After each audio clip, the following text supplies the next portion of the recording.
ផ្លែក្រូចឆ្នាំនេះខុសពីឆ្នាំមុនផ្លែតែ3គ្រាប់គត់តែឆ្នាំនេះឃើញផ្លែគួរសមបងប្អូនអើយក្រូចនៅមុខផ្ទះហ្នឹងគឺពេលយើងហូបក្រូចអីទៅយើងចេះតែតម្លាក់គ្រាប់នៅដីកន្លែងយើងដាំសក្រីដាំអីចឹងទៅយើងចេះតែបាញ់ទឹកវាដល់ពេលហើយវាក៏ដុះមកឯងដល់ពេលឆ្នាំមុនផ្លែបាន3គ្រាប់ប៉ុន្តែអត់ដឹងថាក្រូចអីទេគ្រាន់តែដឹងថាស្លឹកវាពេលដែលយើងហែកហិតទៅធំក្លិន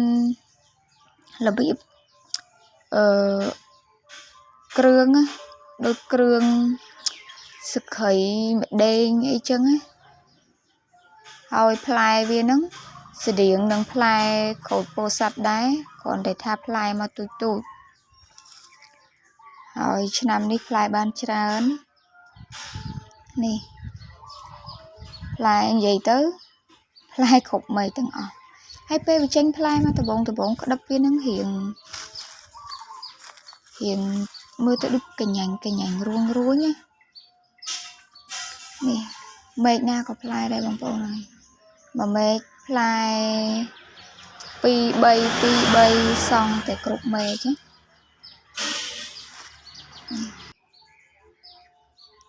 នេះមេឃនេះផ្លែដល់តែ3បន្ទាប់មកគឺ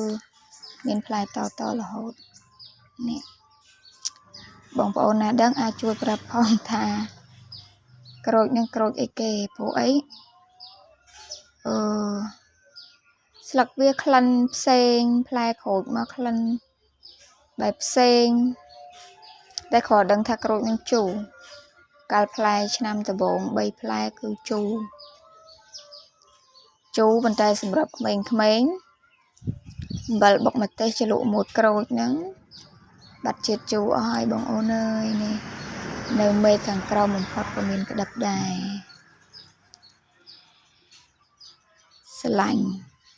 និយាយទៅស្រឡាញ់ដើមឈើដែលមានផ្លែស្អាតចឹងណាអរគុណបងប្អូនទាំងអស់គ្នាជម្រាបលា